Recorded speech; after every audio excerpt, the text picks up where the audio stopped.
Hi everyone, in this video I will be building the Tiger 1 late production by Dragon Models.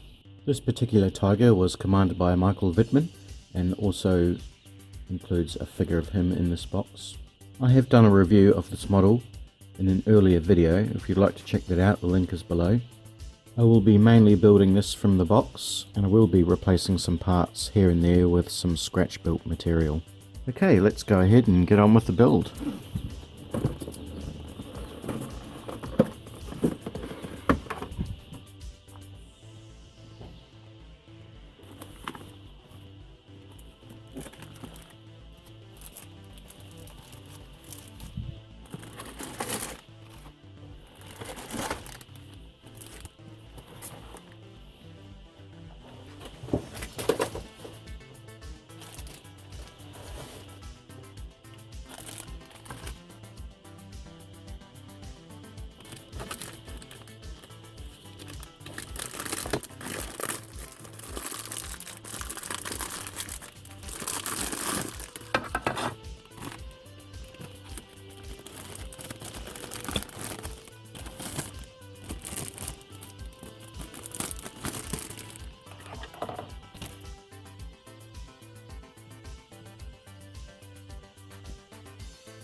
You might be wondering why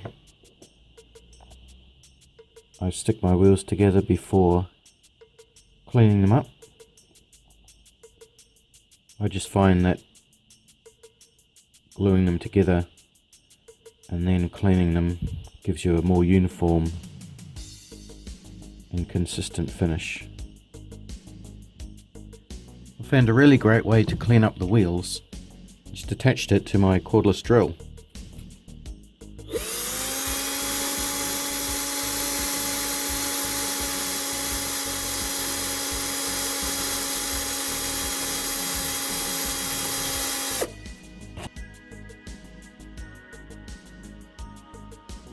Saves a lot of time and a lot of effort.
So what I like to do, once all the wheels are cleaned up and ready to put on, is do something called a dry fitting, which is just making sure everything goes in place and fits nicely before it gets glued in place.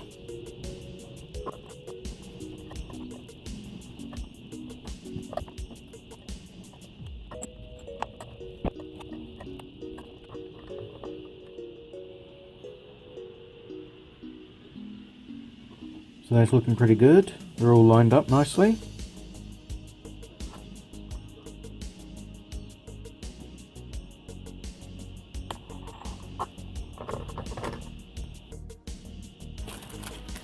So included in the set are these wonderful things called Magic Track. What they are, they're individual track links which can all clip into each other. So there's no cleaning required, there's no gluing. So with these tracks, you just simply clip them together.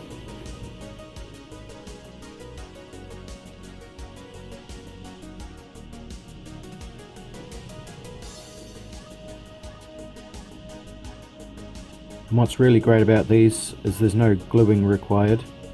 And once they're all clipped together, they can articulate.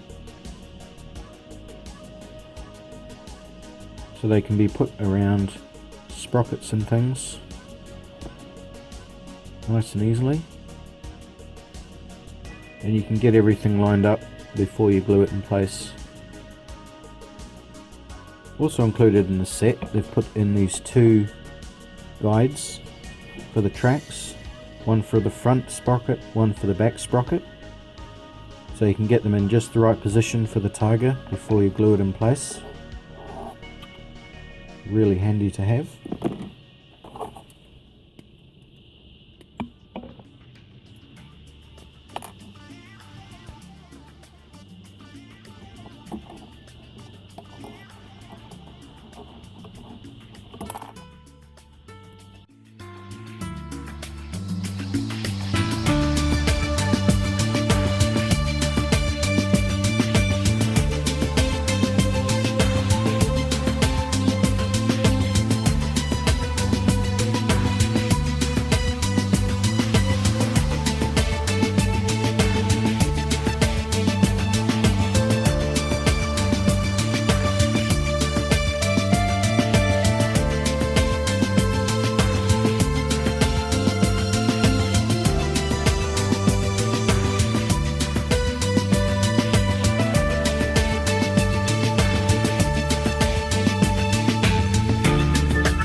So usually at this stage the wheels are glued on and the tracks are applied later on or at the end of the build.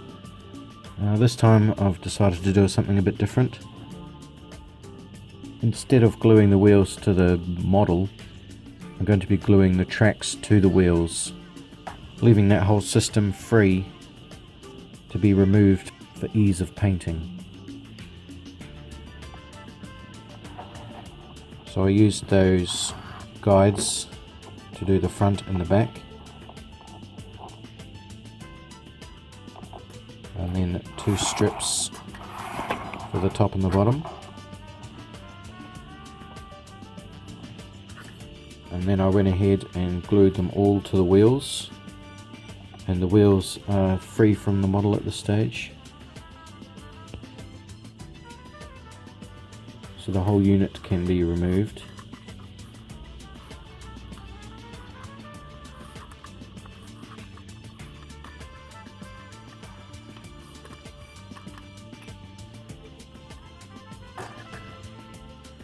Just like that.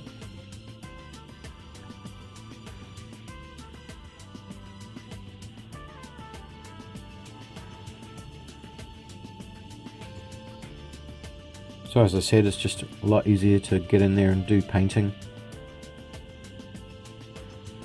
and the whole thing just fits back on.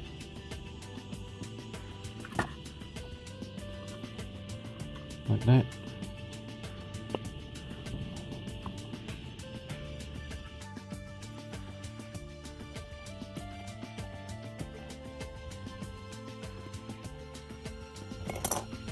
Now with the back of the hull, I will be applying the zimmerit to it.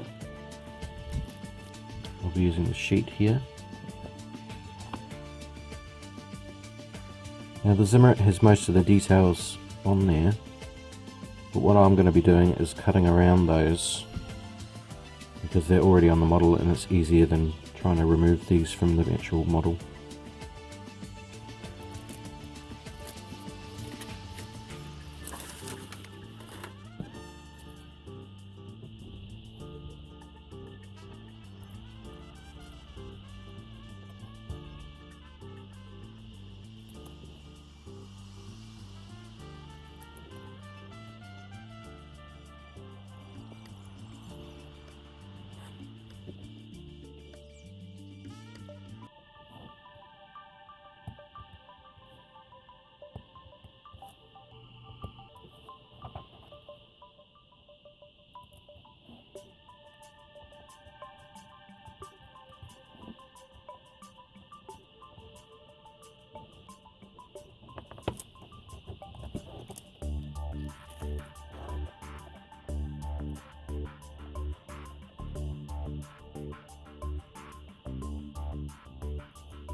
And I'll be removing the hinges here, these squares, and this reflective piece here.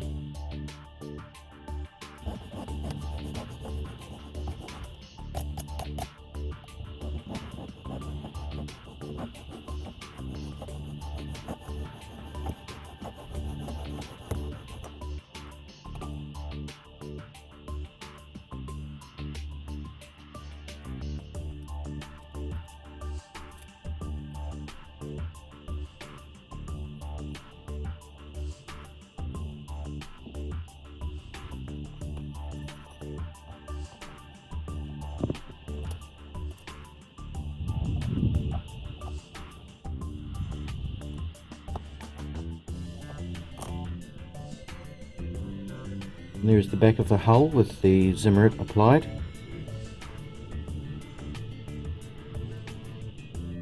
So what I've decided to do is apply the zimmerit to the rest of the panels now, instead of later on. I think it'll just be easier to get it all done rather than doing the individual bits when it comes to it. So we have the two sides of the hull.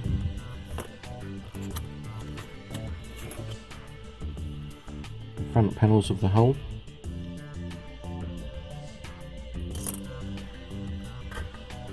Piece that's on the bottom of the hull here, and then the bottom of the front, and then the side of the turret. And we have the manlet that goes on the front, and it comes with a side hatch.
Okay, here are all the zimmerit pieces. Not much to it really, just smooth the surface off and glue it down.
I've decided to include a fully detailed engine bay and fan system, real working engine bay and rear grille hatches. The kit does not include any of this, so I have fabricated fully scratch built engine made up from parts of other kits and some copper wire. Also added is this firewall here, and all of the plumbing into the radiators and fans.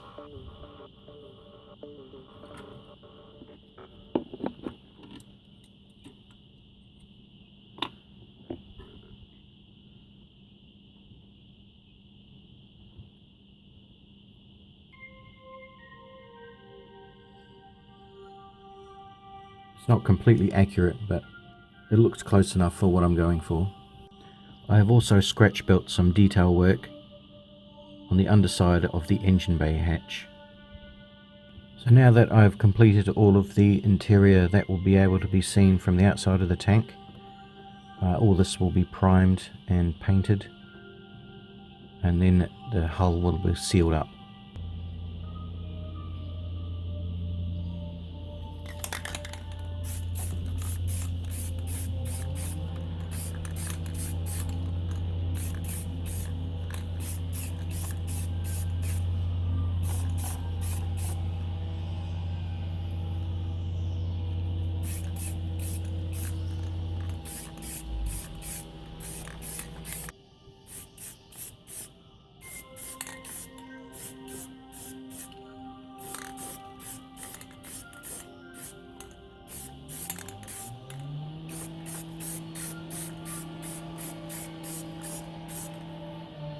So the Tiger One's engine bay and subfloor were primed with an oxide red.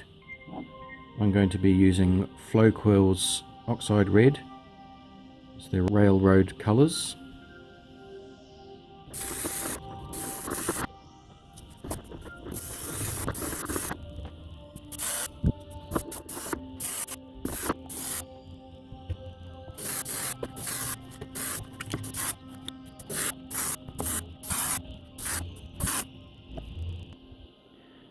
Okay, so after I'd primed the engine and the fans, I was doing weathering on them, and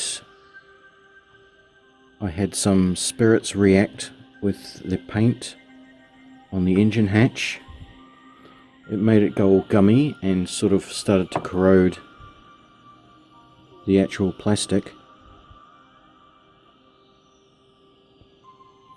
So I was forced to abort that and I went ahead and scratch built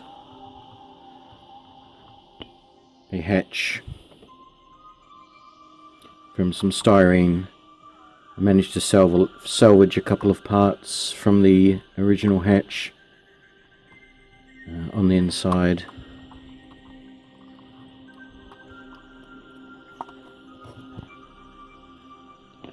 It's made of brass. It still retains all of the details that I had in the previous one, just remade.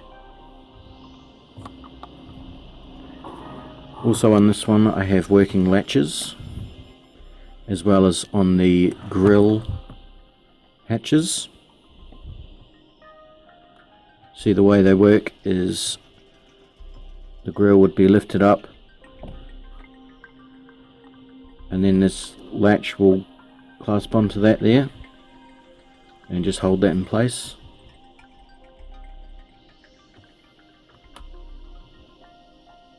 Same with the engine hatch.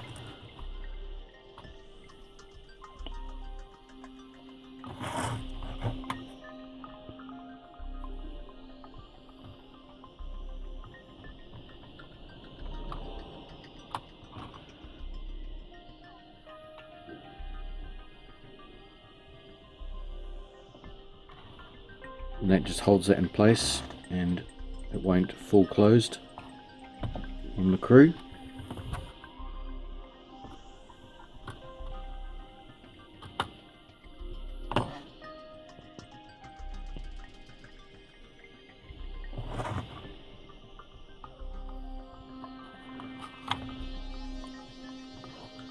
So all of the interior detailing and painting, weathering has been completed. All that needs to be done now is glued in place, and then we can seal up the hull.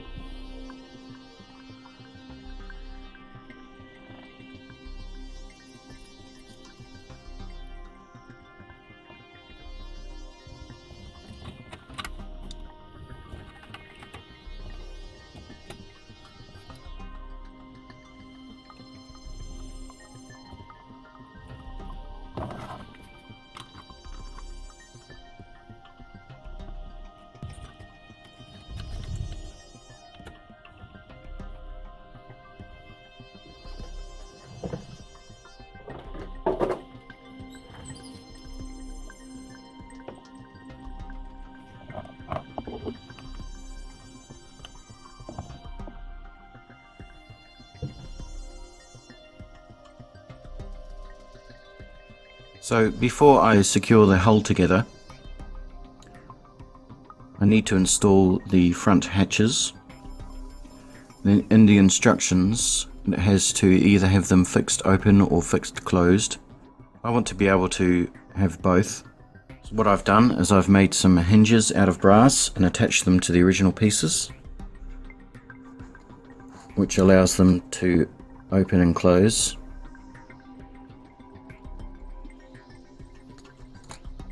The mechanism is double hinged, and it attaches, there's a wee notch on the underside, just attaches to that.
This is the last of the interior detail finished off, so I can go ahead and seal up the hull.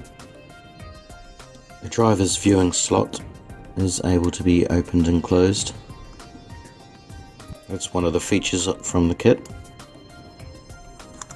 I will be removing the cable clasps on the top deck and replacing them with some photo etch parts.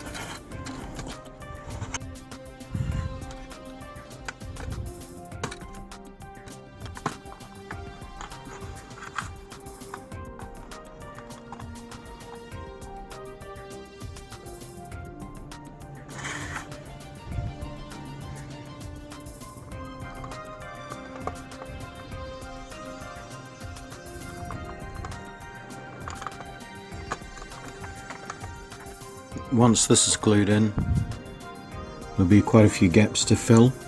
I'll be redoing the weld seam along here, filling up this gap here, adding some more zimmerit, and the back corners need filling in as well. And also I'll be redoing this weld seam here, just to cover in that gap. But apart from that, it's a pretty tight fit.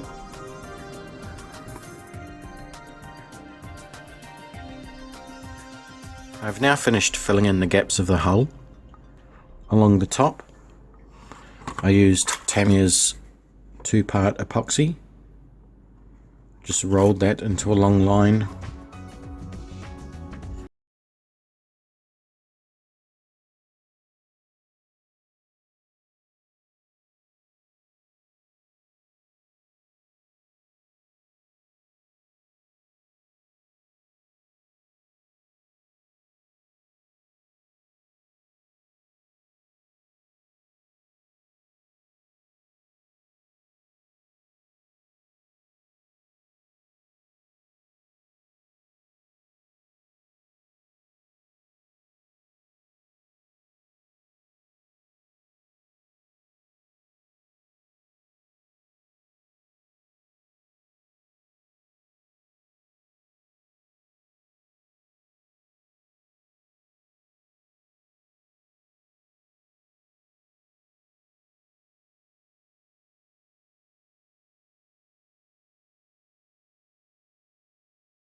Time and footage I have, and also the incredible amount of detail going into this project. I'll have to make 2 or 3 videos, so I hope you've enjoyed watching this video. In the next part I will be concentrating on the hull details, also some of the turret. There is an incredible amount of photo etch parts for the hull, so that will be quite an exciting video. Please subscribe so you don't miss part 2. Let me know if you have learnt anything or have been inspired by this video. Also, any comments or advice would be much appreciated. And I'll see you in part 2. Thanks for watching.